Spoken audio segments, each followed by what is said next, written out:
Muito bem, então, pessoal, nós vamos começar, né, essa aula, então, aqui, falando um pouquinho sobre variáveis aleatórias, tá?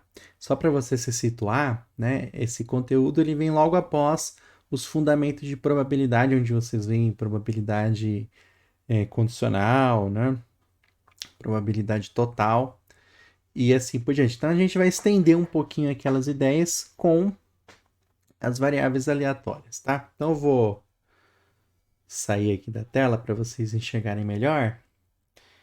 Eu estou deixando esse material aqui para vocês também, tá? Vai ficar disponível para vocês baixarem. Mas basicamente é o seguinte: o que é uma variável aleatória, né? Vamos lembrar um pouquinho, pessoal, lá de probabilidade, né? Lembra que nós estamos estudando probabilidade a partir dos axiomas de Kolmogorov, né? Nós não estamos mais estudando probabilidade como no nível médio, que não tem uma fundamentação. Você simplesmente calcula probabilidades com uma noção intuitiva de frequência relativa. Não, a gente está aqui baseado na probabilidade axiomatizada, né? Então a gente viu já os axiomas de Kolmogorov, né? E a gente viu também que quando a gente estuda a probabilidade dessa maneira, a gente faz um uso extensivo de teoria de conjuntos, né? E vocês viram lá que todos os resultados possíveis de um experimento aleatório, ele é o que a gente chama de espaço amostral. E o espaço amostral, então, é o conjunto das possibilidades do experimento. Se for um dado, por exemplo, que pode sair. Imagina que eu jogo um dado e vou olhar a face virada para cima. Então pode sair 1, 2, 3, 4, 5 ou 6. Então, o espaço amostral nesse caso é o conjunto 1, 2, 3, 4, 5, 6, né? Você pode ter um espaço amostral infinito também, a gente já viu, vai ver isso, né, no caso da distribuição normal, né? Então, enfim, você pode ter um espaço amostral finito, infinito, mas ele é um conjunto. E os subconjuntos do espaço amostral são os eventos, né? E aí a gente viu como que calculava a probabilidade do espaço amostral, dos eventos, né? Só que tem uma situação, pessoal, que é o seguinte: muitas vezes a gente tem um problema que a gente não quer simplesmente considerar o espaço amostral, a gente quer uma função do espaço amostral, né? A gente precisa relacionar o espaço amostral com um número, né? E calcular a probabilidade de uma certa variável assumir aquele número, né? Só que subjacente essa variável aleatória sempre vai ter um espaço amostral, né? Sempre vai ter um espaço amostral mapeado nela, né? Então essa figura que você está vendo aí, né? Embaixo, você está vendo então esse retângulo, né, que é o espaço amostral, e você tem pontos dele que estão sendo mapeados nesses valores numéricos aí. Veja que ele pode assumir, por exemplo, -2, 0, né, 1,8 ali aproximadamente, né?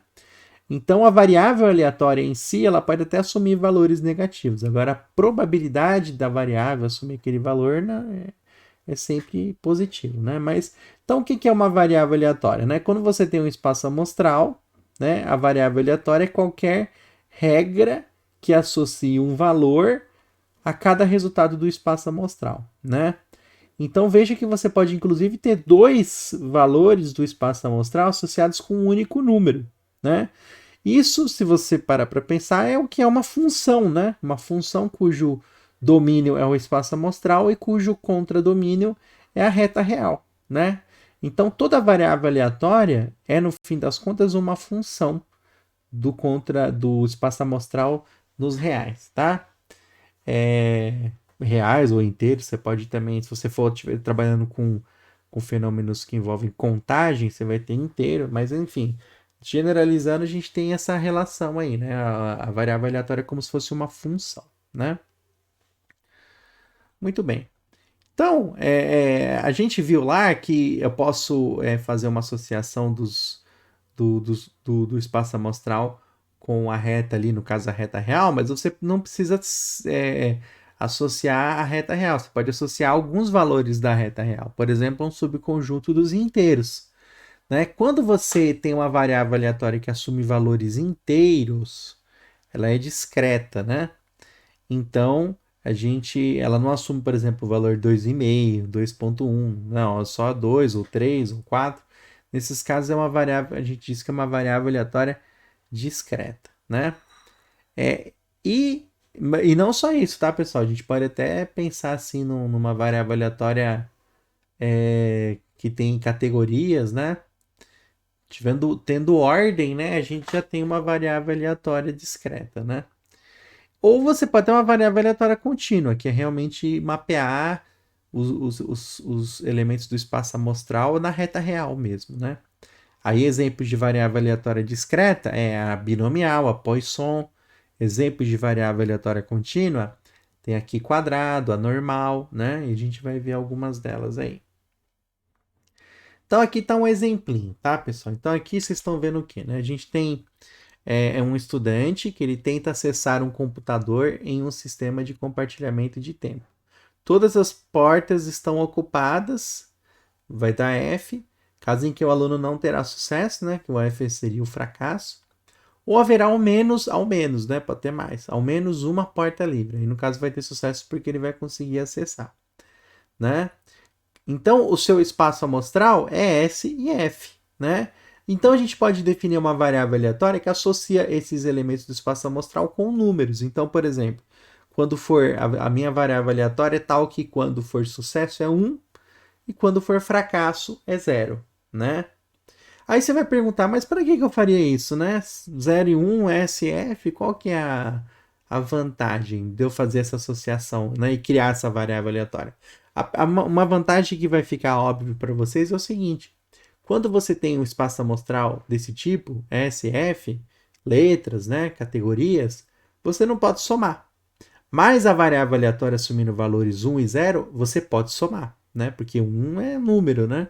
Então, quando você faz esse mapeamento, você pode somar variáveis aleatórias, você pode fazer operações com elas, né? E isso vai ser uma grande vantagem, né?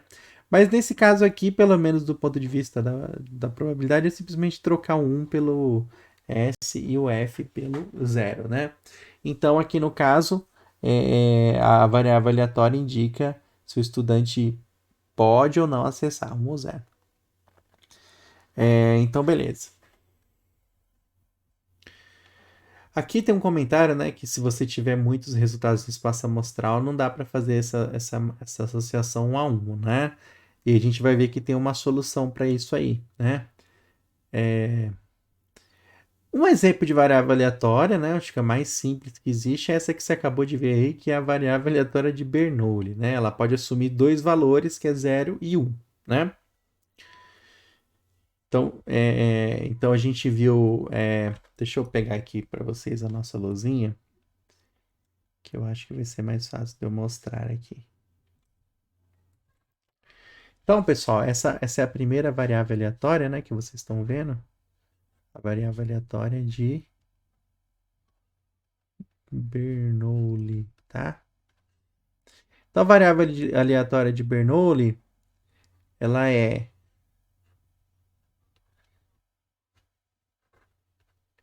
ela só pode assumir esses dois resultados e aí a gente consegue associar probabilidades a cada um desses. Em geral, a gente chama a probabilidade dele assumir o valor um pzinho, né? E responde aí rapidinho. Se a probabilidade de assumir valor 1 é pzinho, quanto que é essa? Muito bem. Se você acertou, é 1 menos p. Por quê? Porque ela só pode assumir esses dois valores. Então a probabilidade tem que estar dividida entre os dois. Se é p para um, tem que ser 1 menos p para o outro. Tal que, se você somar a probabilidade dele ser igual a 1 mais a probabilidade da variável aleatória ser igual a 0, isso aqui tem que dar 1, né? E dá, porque isso aqui é p, isso aqui é 1 menos p, né? Então esse aqui vai subtrair com esse e vai sobrar 1 como era esperado, né? Porque essa probabilidade aqui tem que dar 1 mesmo, né? Porque ela representa o total de probabilidade. Muito bem. Então, voltando aqui para os slides, né? Tem um exercício aqui, vamos ver rapidinho para a gente finalizar essa aula. Uma viga de concreto pode apresentar falha por cisalhamento ou flexão. Cisalhamento é quando ela rompe, tipo numa casca, assim, né? Não é aquela ruptura vertical, né? Então, mas ela pode romper por cisalhamento ou por flexão. Suponha que 3 vigas com defeito sejam selecionadas aleatoriamente e o tipo de falha seja determinado para cada uma delas. Aí a x é igual ao número de vigas entre as 3 selecionadas que falham, né, por cisalhamento. Relacione cada resultado no espaço amostral juntamente com o valor de x associado, né? Então, pessoal, vamos lá. Primeira coisa, né? Vamos ver aí quem que é esse espaço amostral. Então, vou pegar aqui mais uma pagininha, né? Então, pessoal, quem que é o meu espaço amostral nesse problema aí, né? Então, primeira coisa, né? Ou ela vai romper por cisalhamento.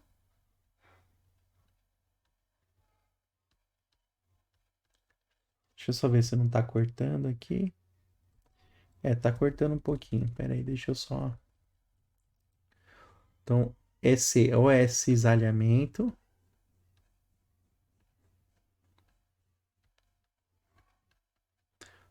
ou é F de flexão. Então, as que estão com defeito vai ser um ou outro. Eu sei que todas estão com defeito, tá? Então, vamos lá. Então, quem que é meu espaço amostral, né? Meu espaço amostral vai ser esse conjunto aqui. Por exemplo, as 3 falham por cisalhamento. A primeira por cisalhamento e 2 por flexão. A primeira por cisalhamento, uma por flexão e outra por cisalhamento. E assim por diante, até você chegar na última. Todas por flexão. Quantos elementos tem no espaço amostral, né? Fica aí a perguntinha para você responder. Vai surgir um box aí. Muito bem. É fácil, né, pessoal? É só você usar o princípio fundamental de contagem, né? Aqui pode ser qualquer um dos dois, do C ou F, qualquer um dos dois, qualquer um dos dois. Então dá 8 possibilidades, né? 2 vezes 2, 4, 4 vezes 2, 8. Se você quiser, né, você faça aí o exercício, né, de verificar isso, mas eu vou ter que fazer isso eu mesmo, porque agora eu vou ter que fazer uma associação aqui, né? Eu tenho então que para resolver esse problema, vamos lembrar, pessoal, o que é o problema, né? Eu tenho que relacionar cada resultado no espaço amostral com o valor de x associado. Então, o que eu vou fazer? Eu vou fazer uma tabelinha, né? Então, eu vou usar o verde aqui, né? Então, eu vou colocar todas as possibilidades aqui aliás, todas as possibilidades aqui do meu espaço amostral. Então, pode ser C, C, C, C, C, F, C, F, C, F, C, C, F, F, C, F, C, F, C, F, F.